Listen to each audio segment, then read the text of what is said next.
akamanyi g'ekisajja Katigusa Nsolima. Katigusa Nsolima. Akantu kano nno kamanyi ga kisajja. Nkowola abasajja abali eyo mwenna batalina maanyi. Onyenyamu katini bwoti. Olaba nga wenyenya Julie Potential. N'oteekako obusaanikira bubiri. Naye njagala okanywe. Ng'omukazi ali wali ku buliri. Yes, njagala okanywe. Ng'omukyala ali wali ku ki? Ku buliri. Julie akantu kano kakuba saluti bwe kati. Aya ogenda okusituka w'obadde oli woba ng'amaanyi ladde toyina. Kano omwazini yabaawula. Omwazinyi yabaawula woba ng'obadde olinayo ka girlfriend ko nga kapya nga badde tonnakwekakasa bulungi oba omukyala w'ewaka. Twala kano akantu. Kakuba attayiyaatu. Kati kano kaba kammeka Senga? Kano kaba ka mitwalo ena gyokka. Katukaseera. N'akemitwalo 5 si biseera naye ng'ate bikola mukwano. Okusinga n'ogula ebintu eby'emitwalo 8 ate nga tebikoledde. Leero ekitegeeza kano bano bampeereza transport tokozesa. Omuntu ensolo erina kubeera wali ku kizigo kweri w'otandikira wano okusituka bw'oti.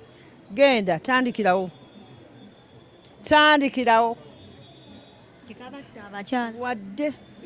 Wadde n'akamu kalimu kahani wadde n'akamu. Abantu abakagula kano akantu bakamanyi ndowooza okala katambula naye obuko obuli wano bannange. Musajja ayungira mu buyungizi zasaga musajja angira n'atamaliriza. Ne muli munda ayungira. Mugiveemu ayungira mugiveemu. Nze njikugobamu. Nze njikugoba munnange. Nze mba njagala munnange. Ojje kyakaba nange. Julie Potential tonjagaza byama naawe. Wanje. Ombuulidde. Kati abaana ab'obulenzi kano. Abaana ab'obu nakalwa ne kali kano katitanje. Kawanvuya kano kagugeza saizi n'obeera ng'afuna eri eyalagirwa.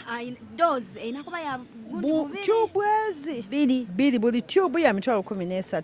Tubu biri gye mitwalo 26.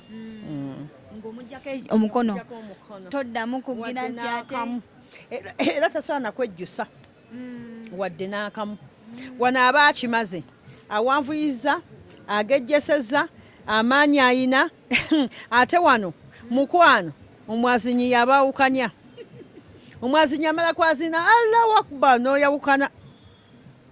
n'oyawukana n'akantu kano. So nga n'omwana ow'obuwala wali aba apiisuulawo piisuuzi. Omwana ow'obuwala wano aba apiisuula bupiisuuzi. Wet. Bannange ati ebeeyimba 4545 ng'emansula bumaaso. Senga kati bano abaana waliwo buno obwana obuto tuddeyo kate ku ngoye nga tuvudde ku bano. Waliwo bano abaana abato benda ababeera abasoose okubuuza obwo nabo balina ku ngoye zaabo. Bwana obuto nina myaka 5, 6, 8. Obugaye bwabwe buli abo abaana mbulina ate obulungi ennyo bambi webali nga si bwa bbeeyi babeera mu mitwalo 2. Ate nga material nnungi n'ebitambala birungi. Buli ekintu ekiri wano ewa Maris Bridals ate era nga esenga Maris banaye buli kimu tulina kirungi kya mulembe.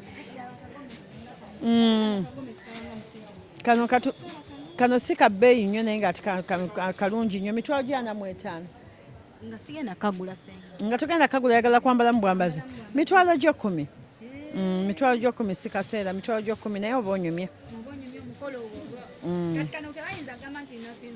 Munnange ate w'obanga onyumye ate kiriko ki? Bino ebintu byakweteeka mu ssente bintu byakunyuma.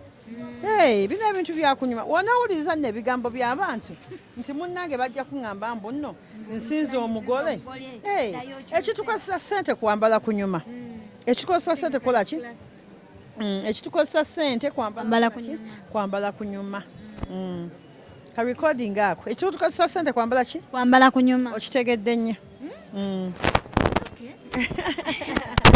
Kati Senga abaana ab'obuwala oyina beire nga sinagenda wala oyinayo ebyo bebagamba nti nno otuuza omwami ow'obulenzi nga bali babiri zebayita bata bridal bridal shower ebyo mbikola nnyo abantu bampita nenga ne tukola bridal shower mbikola nnyo abamu nga bali 2 abalala 3 abalala 4 ne tusomera nno ddala jjukira bino bakyala bangi bambi bazaala abaana baabwe abamu basingo mother nga tajja kusanga ssenga ono abulirire mwana kati awo basenga awo wetuviirayo nobakuyita oli nakulaba nagamba senga Marusi nakulabye njagala obulirireko ku mwana wange ono bali abantu 2 oba 3 tunakuwayo akasente nga mmeka kisinziira muteesa bulungi yes tuteesa nembeera nga nsobola obbabuulirira buli kimu nekuba kunyeenya kiwato kwajjukira mulimu abawala abamu ne bagenda mu bufumbo nga tamanyi nakumwe banyeenya kiwato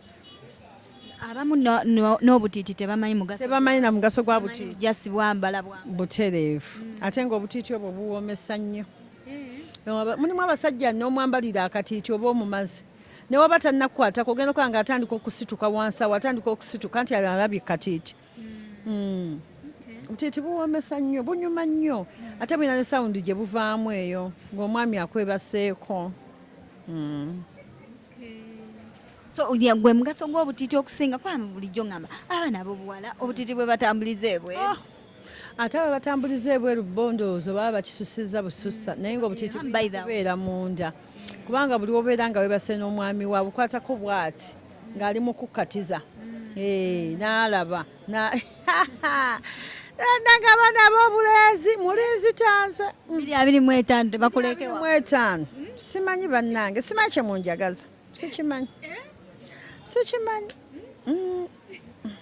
senga nga tumaliriza abaana ab'obuwala bawe obugambo bw'obusembayo naddala abaana abawala abana bagamba nze obufumbo buganye nze ngezezzaako bambi naagumirayo naye nga biganye ennaku zino abasajja tebakyakuba physically naye akubisa mpisa obawa amagezi ki Julie potential nziramu okugamba buli omwana w'omukuza nga tomuteeseteese mugamba kikyalina kukola nakyatayina kukola nakyalina okwogera kyovulaba bebasinza okulemererwa obufumbo naye buli wobeera nga oteeseteese omwana ono gweomukyala ali eyandaba gweomwami ali eyandaba omwana omuwala obufumbo tebugenda mulema maama wonooba nga byokola taata abaana balaba n'omwana mu bufumbo ebyo byagenda okukola ki byagenda okukola wobanga bbawo omuyisaamu amaaso n'omwana ono mu bufumbo omusajja agenda muyisaamu ki